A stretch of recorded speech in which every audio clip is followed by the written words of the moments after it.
even though I would say my grandparents, I'm named after Warner, my grandfather, growing up, they were not church people.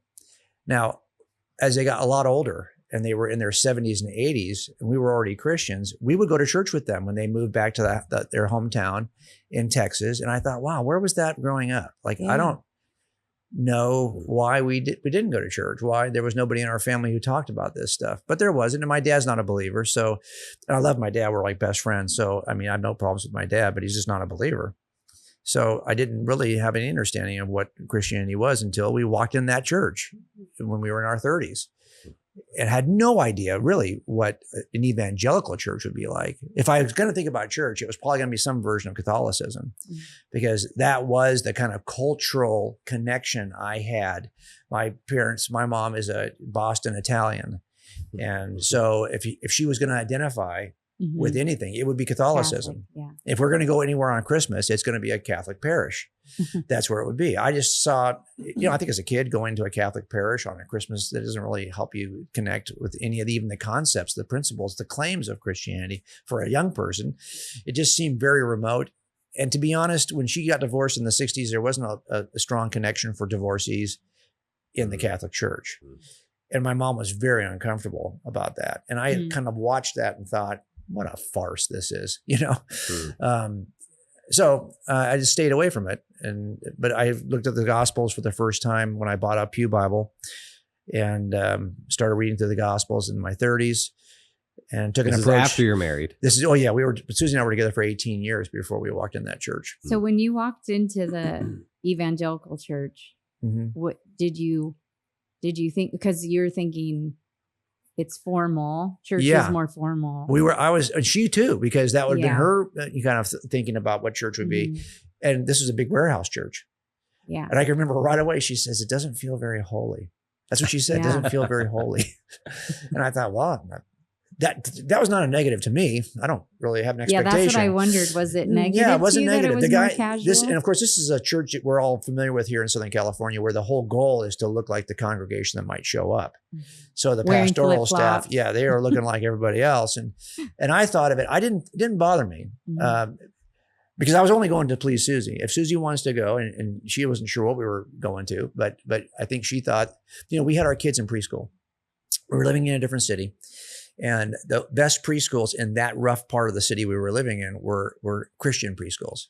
So she put our boys in preschool, really, I think, to prepare them for like, we need to prepare kids for kindergarten, right? But that's what they tell you. Yes, we're under this illusion that back then we were under this illusion we needed to do that. So we put our kids in preschool, and it happened to be a Christian preschool.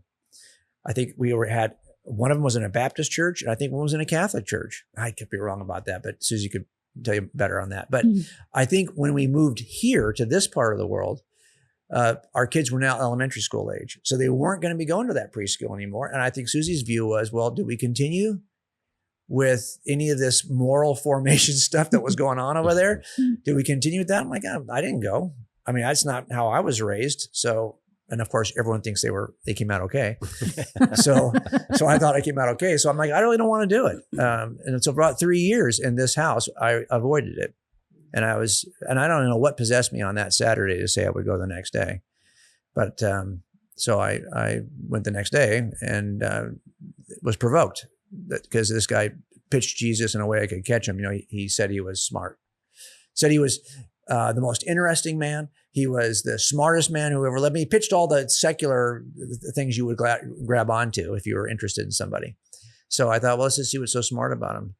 And I bought the Bible probably within the first 2 weeks of that going there. Now, we didn't attend it, like all of a sudden we're all in, but there was enough for me to get interested. And then we would go back whenever, once in a while we would go back. And which is interesting because I've been a Christian now almost 30 years, and I'm trying to think if on a Sunday morning, I've heard a pastor say Jesus is the smartest man who ever lived. Well, you preach at church, honey, so maybe I'm your pastor, honey. You should listen to me more often. It's obviously not a common way to hear Jesus described, I would say, like the smartest man who ever lived. So I could see how the Lord's hand was maybe in, like, you happened to be sitting there, and that was something that perked your interest? Yeah, he said a number of things that day. And I wish I could remember everything he said.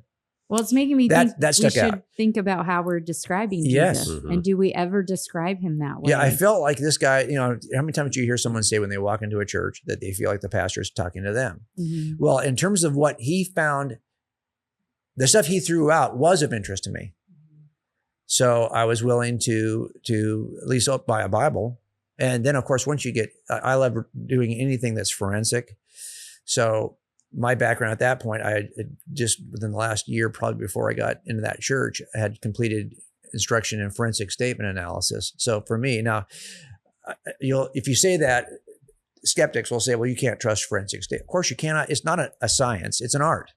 But it encourages you to read anyone's statement, if it's a bad guy or it's an ancient piece of scripture, in a forensic way. And if you think about all literature is a series of options and choices on the part of the author. And it's fair to ask, given all the ways I could have written this, why did I choose to write it this way? All the words I could have used to describe this, why did I choose these? And one of the most fascinating parts of this is that when you write down, if I said to you, what did you do yesterday? I want everything you did. I'll give you a piece of paper. Everything you did from the time you got up to the time you went to bed. That's the day of the murder, but I want you to write down everything you did. Now, I give you an ink pen. So if you're going to make a change, I'm going to see it. And I'm only going to let you write on one side of the page. It's only got so many lines. So you're going to have to think about how you pace your day. Well, now I can read that statement and say, okay, well, what's optional here? All adverbs and adjectives are going to get circled. How you use, did I call him Brett, my husband, him? How did I call him? Mm-hmm. I'm going to circle all those. Mm-hmm. What kinds of tense am I using? Verb tenses. I'm slipping from past into present accidentally. Sometimes you see this, for example, in Acts, right? Mm. Luke will say, Paul did this, Paul did that, Paul did this. And the next day we did this. Yeah. Mm-hmm. Oh, okay. I think I kind of know when Luke joined him. So just looking for those kinds of things. So I started just using that principles. I didn't bring that Bible with me, but I had I still have that first pew Bible. And did we, I don't know if we said this in the conversation yet, but you were a cop at this time. That's I was working as a detective. And even when I got interested in this, there were times I can remember going to church. I can remember a couple of times going to church. I'm trying to think, were we Christians yet? And getting called out for a murder and having to leave. Mm. And I remember one time, this is a huge warehouse church. And what they do from the back walls, they would pull out these bleachers for the services so you could sit in it. But the bleachers were not quiet. They were not permanent. So loud. They're so loud. And it was so packed that night that we had to walk up to like next to the last row. We're sitting up there. I get a call. I think it was on pagers back in those days. Yeah. And I'm like, oh, geez, Louise, I got to go. And Susie's like, we were in the middle of this and we got all of our kids are with us. They were in the service with us. And I remember like trying to get down those bleachers in the middle of the service for the call out. And just so, yeah, I remember this thinking that this is the way if you were somebody who was an English lit major, you would probably read the Bible as literature the first time you opened it. Hmm. If you're someone who's doing statement analysis, you're going to read it that way, not because you're trying to be cute. It's just that's your discipline. Mm-hmm.